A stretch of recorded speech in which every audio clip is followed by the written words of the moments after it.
class. It's 11 o'clock, and I'll get started. I will try to end 5 minutes early so that you can be where you need to be, and I can answer any questions that I might have overlooked in an email. I received a lot of emails from last week, which tells me maybe I need to organize something differently. But that's okay. Email me. But if I didn't get back to you, you need to stay here and ask me your question. Jeremy and I will be available, and Elena, presumably when she arrives. So I will try to end 5 minutes early, and I know that it will get rather warm in here again today. I put in a work order as the professors who's after me, but I don't think the air is working in here. So I've opened the door, and I hope you don't object to that, to give you a little bit of fresh air. And today we're talking about researching and supporting your speech, and we'll hint at the persuasive elements that we'll end with in our third day. And so, in preparation for today's quiz, or the quiz that you would want to take on through D2L, you should read chapters 9 and chapters 13.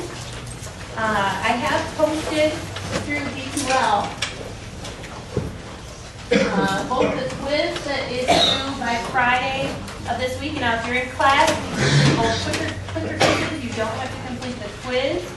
I also posted the results of quiz 1, so you can check that out. And then also a couple of important things through the content.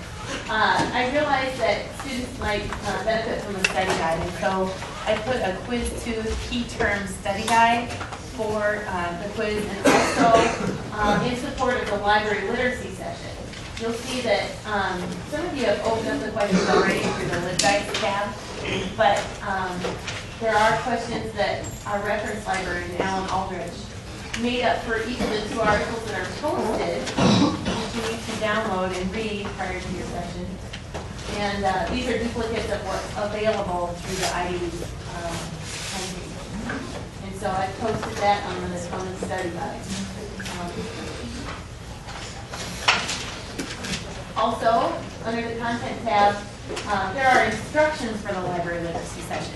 And these are also duplicates of what is available through that LibGuides tab through the library. But what you need to do prior to your library literacy session is download and read 2 very brief articles, and also bring 2 copies of the source evaluation rubric. And that's just a matrix of ways to evaluate an article, and you'll use those in your session. How many of you have had a library session already today or yesterday? Raise your hand high. Not very many of you. Some of you are meeting today.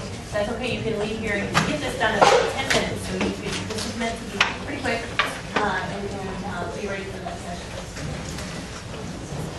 Any other comments on that, Jeremy or Elena? Have either of you been to a session yet? No, not yet. Okay.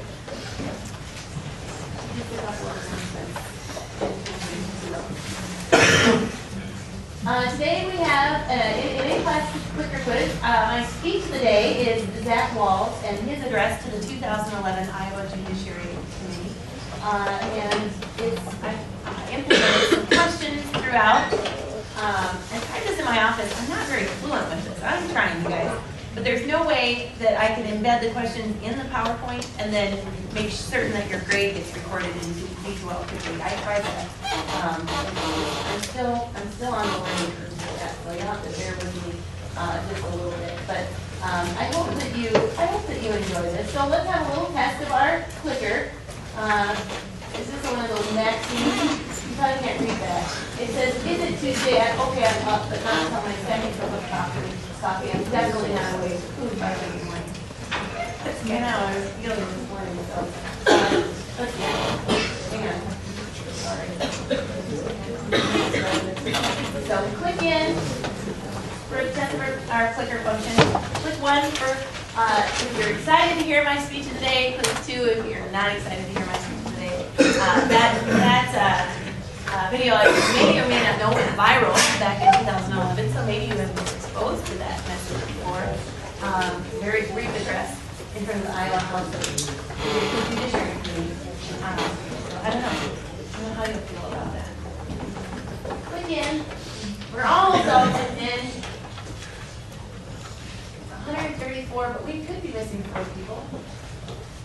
can close it down in 5 seconds.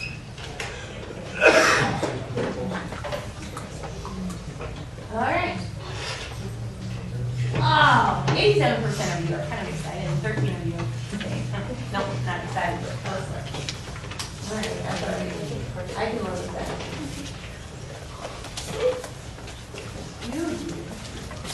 All right. Well, let's get on with the show. So, our in-class speech criticisms are meant to start to help us guide and formulate an opinion and a reaction or a response in a structured way addressing 3 dimensions of any speech. Okay, most simply, I want you to sit and listen to the speeches that I present to you in class based on content, organization, and delivery. Okay? I want you to look at what is said, what's being presented to us. What are the word choices? What are the arguments constructed? And then we'll just take you through a reasoning exercise on Thursday. It's too fun. I want you to examine the supporting material used, and right now you may be out of the understanding of what I mean by supporting material.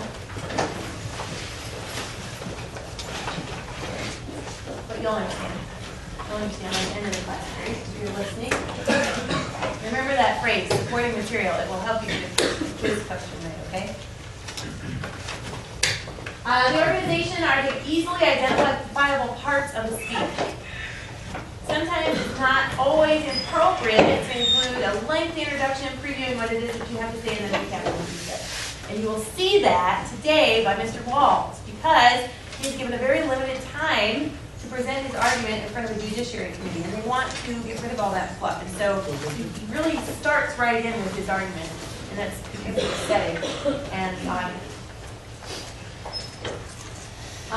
Also, we can evaluate a speech based on how it's organized, maybe chronologically, maybe spatially, maybe by topic, perhaps in a problem solution format, cause and effect format. And also, the third dimension is very important, as we've already been discussing, are the delivery concerns based on nonverbal and verbal cues. How we use our voice, how we use our body, how we use or we don't use gestures, posture, paravocalics in terms of vocal rate, tone, pitch, articulation, enunciation, or lack thereof, and all of these elements. And you'll know all of these elements throughout the semester. And if you look at your generic speaking rubric, you can depict these 3 basic dimensions. You need to know that in this class, we're going to evaluate based on content, organization, and delivery. There's another answer to that. Okay, right? Okay, so Mr. Walls. Just a little bit of context about Mr. Walls, and I want to make a disclaimer before I show you this. I strive to be nonpartisan in front of you. That is, I will criticize those on the left, on the right, and in the middle at a fair rate. So I don't want you to think that I'm injecting any sort of opinion. I'm evaluating the speech. I'm evaluating the speaker and the content. I'm not wanting to influence you in any way, shape, or form. You have your own mind, and you should make up your own mind based on your experiences, your attitudes, your values, and beliefs. And so I have to put that disclaimer out. And if you misunderstood that, you're not listening. So first of all, know that. Now, Mr. Walls is addressing the 2011 Iowa House Judiciary Committee. As I said, it was back in January of 2011. And it was a very brief speech. What was so appealing about this speech? Anyone that has seen it or is familiar? What was he doing? This is a persuasive speech by all means. And what was he arguing for or against?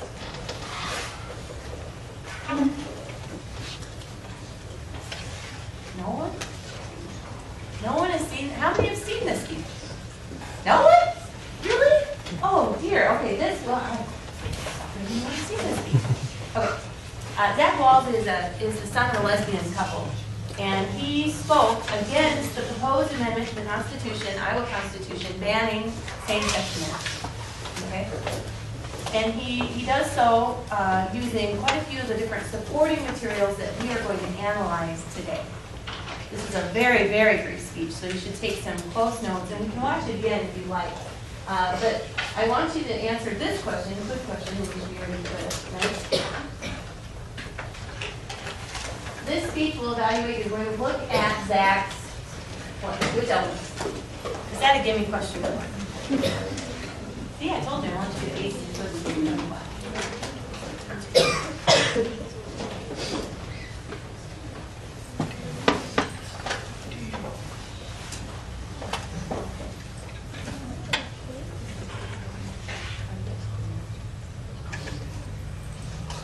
Did I stop recording? No. And here is Mr. Wall's speech. Good evening, Mr. Chairman. My name is Zach Walls. I'm a sixth-generation Iowan. I'm an engineering student at the University of Iowa, and I was raised by two women.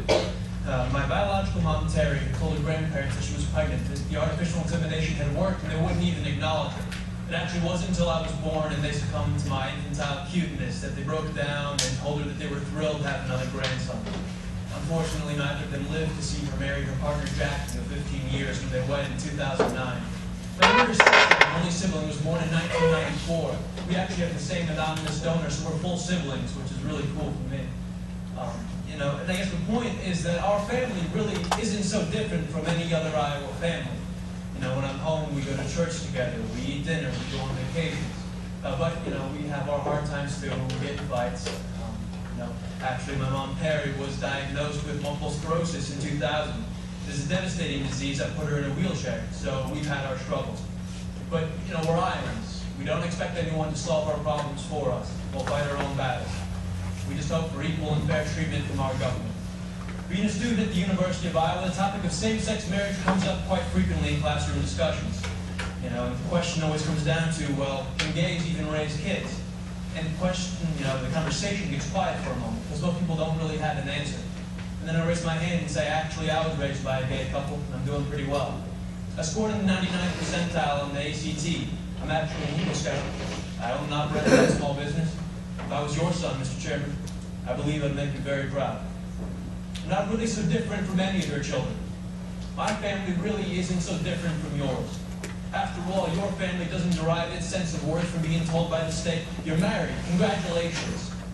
No, the sense of family comes from the commitment we make to each other, to work through the hard times so we can enjoy the good ones. It comes from the love that binds us. That's what makes a family. So what you're voting here isn't to change us. It's not to change our families, it's to change how the law views us, how the law treats us. You are voting for the first time in the history of our state to codify discrimination into our Constitution. A Constitution that, but for the proposed amendment, is the least amended Constitution in the United States of America. You are telling Iowans that some among you are second-class citizens who do not have the right to marry the person you love. So will this vote affect my family? Will it affect yours? Over the next 2 hours, I'm sure we're going to hear plenty of testimony about how damaging having gay parents is on kids. But in my 19 years, not once have I ever been confronted by an individual who realized independently that I was raised by a gay couple. And you know why? Because the sexual orientation of my parents has had zero effect on the content of my parenting. Thank you very much. He was your age, freshman in college, 19 years old, and spoke in front of the Iowa House Judiciary Committee. Regardless of how you feel about the argument or the content, that's it. So go home. You stand up there and preparation in front of Iowa House of Representatives. So let's evaluate his organization content and delivery briefly, and then we'll reference that throughout as I explain the different types of supporting material you should choose in your own speeches. Tell me about what would be easiest to talk about. His delivery, his content. Go in the back. Yes. He was really good at his delivery. He made a point as far as like this is who I am and this is why it's not damaging. Sure. And was he blasé about it? Was he uncaring, or was his voice? No, he cared a lot. He put a lot of emotion into it. Yeah.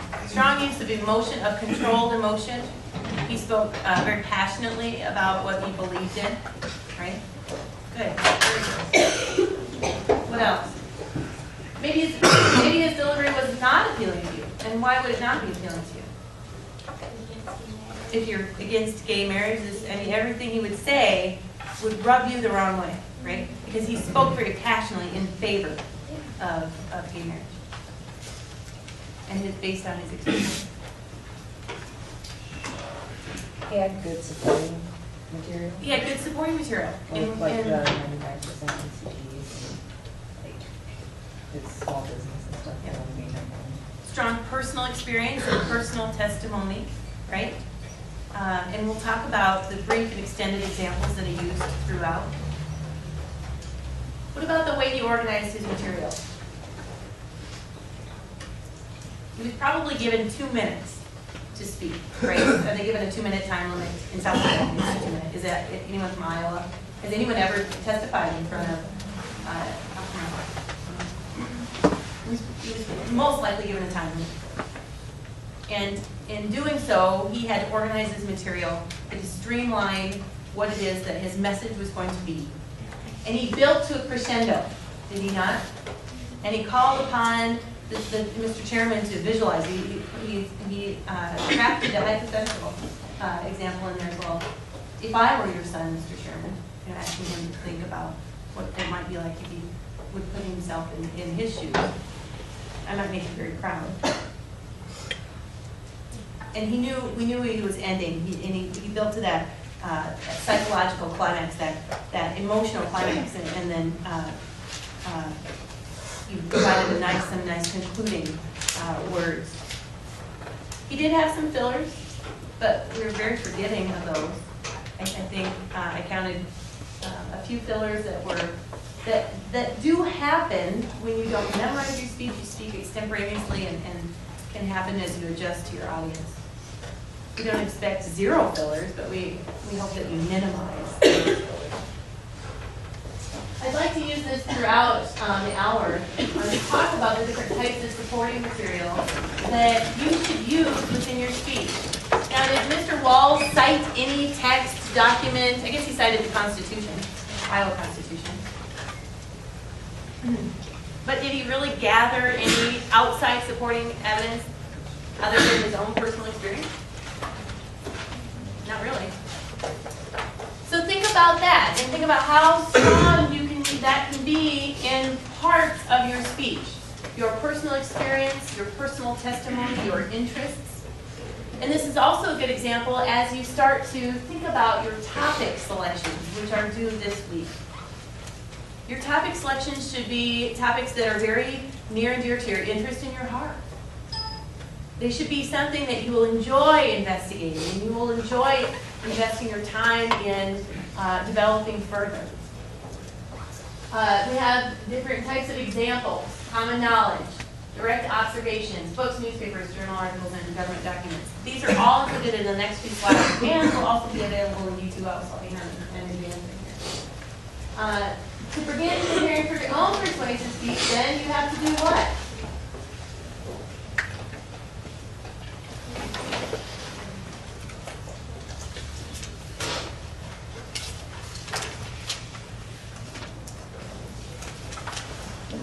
To begin preparing for your own persuasive speech, you have to decide on which type of what? Speech genre you need to include a speech purpose, or to prepare for your own speeches, you have to decide which supporting material you need.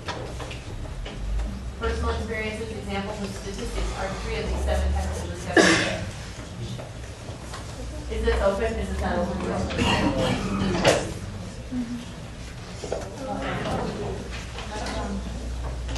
Stop. Wait, stop. Hold on. So quick. What's going on here?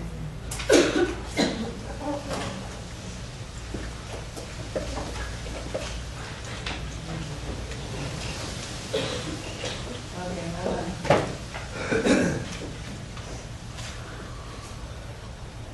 There you go. If you don't know the answer, tell the person ask the person next to you. If they ask you, tell them. If they're not listening, boy, I hope you get 100% by coming to class. So what is the answer? Yeah. Supporting materials, remember that. Again, hurry up, hurry up, hurry up, hurry up. There you go. One of you got it wrong for real.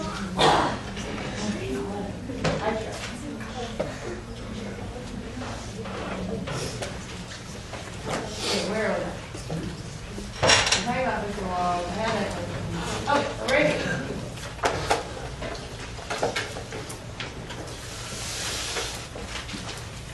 Okay, so the different types of supporting material that you should consider including might likely be your own personal experiences. Tell me, shout out some topics that might be of personal interest to you. Sports. Sports. Texting and driving. Good. What else? What do you do? What are your hobbies? What do you have strong personal experience in? Anyone? Tanning. What? Tanning. Tanning? Okay. Tanning. Pet adoption. Pet adoption. Very good. Volunteerism. Nice. Yeah. What was yours? Debate. Very good. Think about, and I don't know, well, we won't have time for that in line, will we, Jeremy? But in years past, we've worked with students as they start to think about topics. And I always like to do a concept map with students so that they write all sorts of ideas. Usually I have them write silently for about 2 minutes on all of their personal interests, hobbies, experiences, likes, dislikes, because this helps them think about topics that they can draw upon their personal experience for and build their credibility. If you're an expert at something, think about that. And that might make a good topic. Common knowledge is a type of supporting material that addresses some of society's generally held beliefs. I think Zach Walls included, certainly personal experience, but also common knowledge, and he said, we're Iowans. But he did so in a way that he assumed that his audience knew what he meant by, we're Iowans. What did he mean by that? We're party strong people, right? Would that be the inference made? Yeah. And think about generally held beliefs or value judgments that a society holds. These are sometimes reflected in maxims or colloquial sayings, right? A penny saved is a penny earned. That's a maxim. Where's another maxim saying that you might know? I never understood the maxim of one bird in the bush is as good as three in the bed. Is that right? On one bird. Yeah. What is the meaning of that? Because you have that one. Oh, in your hand. Right, but there's promises too, but you have one. Oh, okay, I get that. Yeah. Direct observation is at the heart of the scientific method. And what we see is what we believe. Boy, this was a very powerful element in the speech that I saw on recycling. I thought to myself as a student sauntered up to the front of the room and I looked down at her topic and I'm like, what haven't I heard about recycling, right? But I tell you what, she took video footage of the garbage that was present in her apartment complex, in the parking lot of her apartment complex. And she did so, she did a time lapse, she was able to condense the video into the time lapse. What it looked like over a week. That was pretty impressive to me. That was direct observation at work, and that can be very powerful. 2 pieces of evidence. Other types of supporting material would be examples, right?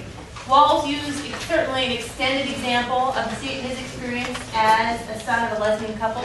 He used very brief examples. He said he was an Eagle Scout. What might you infer about him as his status of an Eagle Scout?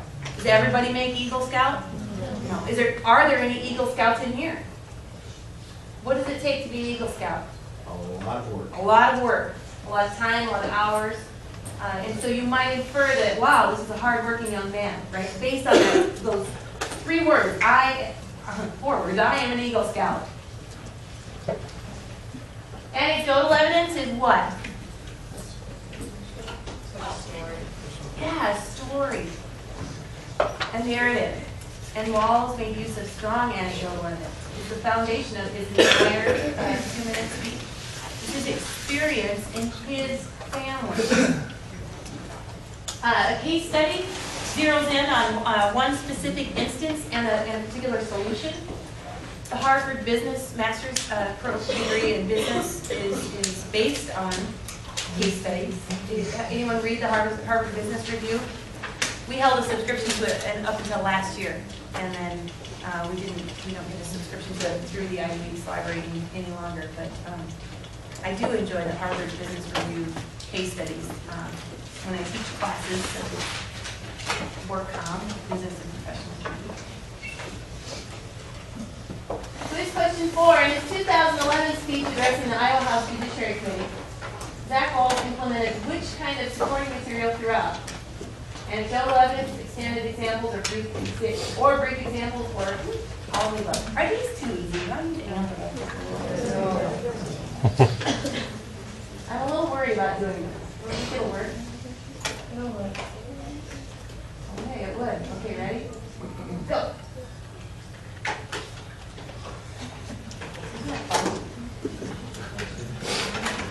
I guess there's some sort of graphic that I can include in here to show the flag.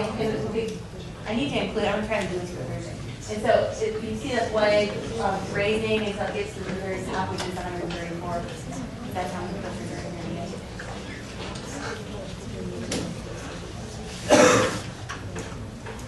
Come on, there you go. What?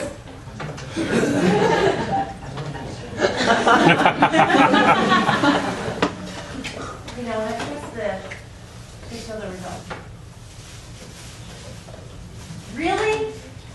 You guys are messy. Well, I'll let all the numbers when we're done. Okay. This I just want to minimize. This I want to close. Oh, good. I'm getting it. The other types of supporting materials might include documents or statistics. Now, Walls cited, I already said the answer to that. Which document did you cite? The Iowa Constitution. Documents are primary documents that you might use in a speech. The Declaration of Independence, the Constitution. Say you were to give a speech about, maybe you're opposed to the freshman-sophomore attendance policy. Did you know that there's a policy on 100, 200 level classes? You should know that. It's in the syllabus and it's in your student handbook. In order to argue about that, you might cite the policy from the student handbook, which is our document that guides your conduct and behavior and the rules of being a student at the University of South Dakota. Right? Statistics. I love statistics, but are we not numbed by numbers? Elena, do you feel a little numb by the numbers in our society? I do. You know, I'm always a little skeptical.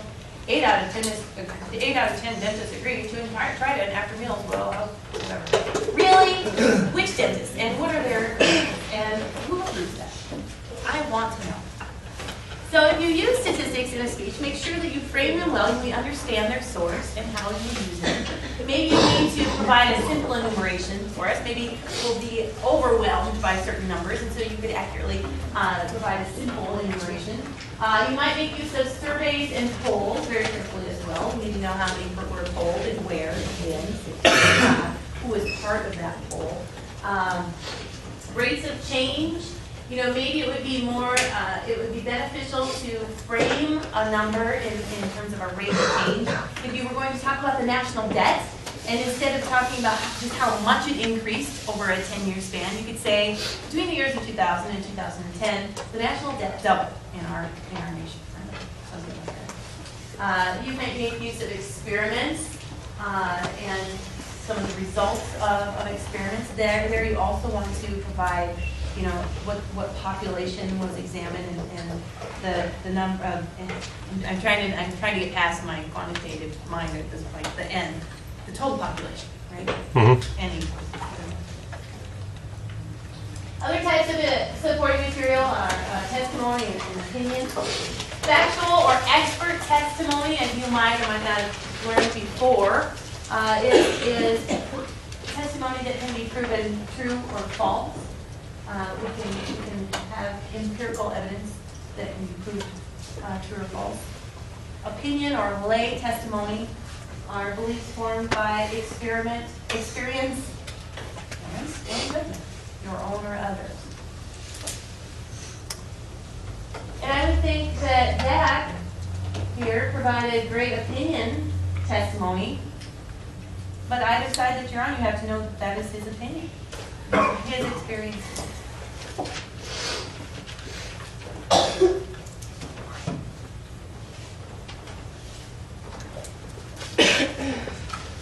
Other types of supporting material come from people that you know or that you might seek out on a topic. Maybe they come from someone's experiences, some powerful supporting evidence that I heard in a speech.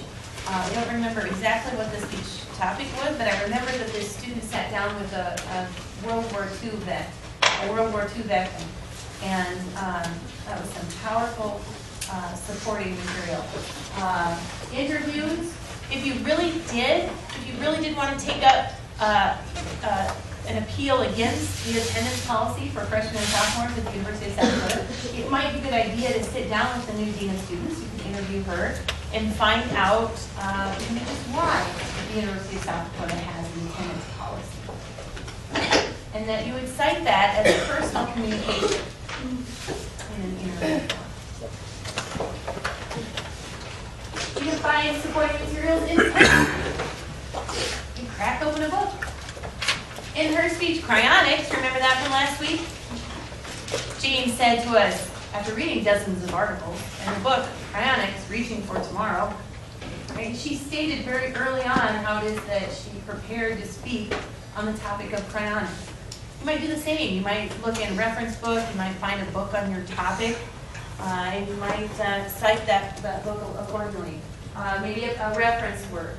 Maybe a periodical in the form of either a newspaper or a journal article, trade journal article, like the one that you're going to read this week for the library literacy session, or an academic scholarly research journal. You know, something that students don't think of very often, and I always try to tell them in these basic courses, is look up what we're doing for research. We are a Research One institution on this campus. That's a big deal because we who you're taking classes from are also doing research. So look up, if you're drawn to a certain professor, look them up. There's no better way than to get to know someone initially is to read their writing, read their perspectives, immerse yourselves in what they're interested in. Dr. Shane Semler, who was in here one of the very first class meetings talking about the debate team, has done a fascinating piece on media, not literacy, media effects. Media effects, thank you very much, and parasocial therapy. Looking at how it is that we feel that we form relationships with celebrities on television. And he's done some great work on that. And he's taken it on an international level to conferences, and he's being published in books and journal articles. And that's my plug for Shane Semler today. But look up some of your own professors that you're interested in and find out what they're writing. Look for supporting material in periodicals, newspapers, government publications. Your tuition dollars support access to some pretty amazing collections through our Ivy League library. Government publications, statistics, indexes, or indices, I guess is where you refer of that. Also the special collections. Governor Bill Janklow donated all of his legal documents to the University of South Dakota. Now they're not available yet, they will be in time. They're being archived. But there are all sorts of special collections held in the Ivy League's library. There's a Native American collection, there's a women's history piece, women's collection. Think of it, it's a gender studies collection that's available through the Ivy Leagues. But get to know what you have access to through your own library. And finally, this quiz question is, oh, no, roll down. No, run. Maybe it didn't work. Oh, shoot. It didn't work. I tried to change this question before. I'm going to give you this answer if you don't know it. This is supposed to... I'm just going to give you that answer.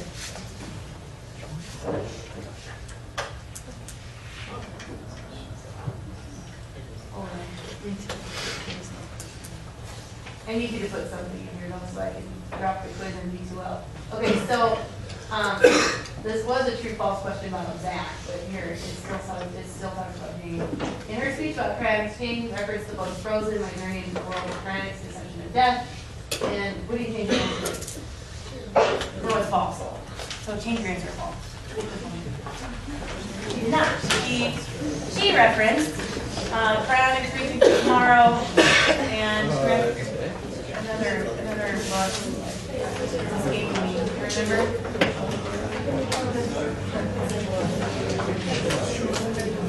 You did.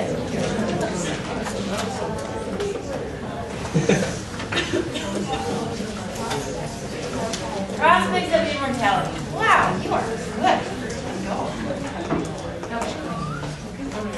Okay, so here another 37.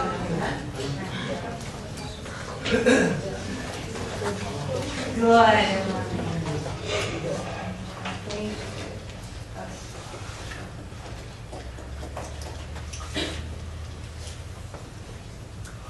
I only have 2 more slides and then we'll get out of here. Finding supporting materials electronically. As a last resort, you should go to the internet. Why is Wikipedia not a viable source? Yeah, I would consider it. It's open source. Some of the real gold in Wikipedia can be found if the source is responsible. They'll cite from where it is obtained information at the bottom that does and does not happen. So, you know, be very critical when you use internet-only sources. But also, you can find electronic versions of printed publications. Almost every journal article that I use, I retrieve from Diveweek's database. I no longer have to go to the shelf and open up a book and drop the pages. Everything that I use even has been archived electronically. So certainly electronic versions. Fugitive materials are materials that you're unsure of the author of the date. And so use those with caution. Especially if you're building a persuasive argument on something that you are unable to credit to a certain source or visiting. Electronic materials or web pages. I just put this up here. I'm going to just go under very briefly. You know, we have browsers on our commercial websites, Google, and that way. We also have different types of search engines available through the IDX library. You'll get to know how to use EBSCOhost, JSTOR, and how you use those different search engines when you're searching different subjects. So if you are looking for education-based journal articles, you'll be advised to use certain library search engines. If you're looking for business Source Premier is available through what? EBSCOhost? I've never used it. But ask. That's a good question to ask in your session with your library. Now, one last thing, and I'll let you go. When you evaluate internet credibility, you know, hang on, you guys. Hang on. I'll let you go. What I have to say is, evaluate an internet source. You know, is it commercialsite.com? Government site is what? The BDUE, education. And also understand the currency, the date of an article, a piece put online, and the authorship. Just to recap, today we talked about supporting material. You need to download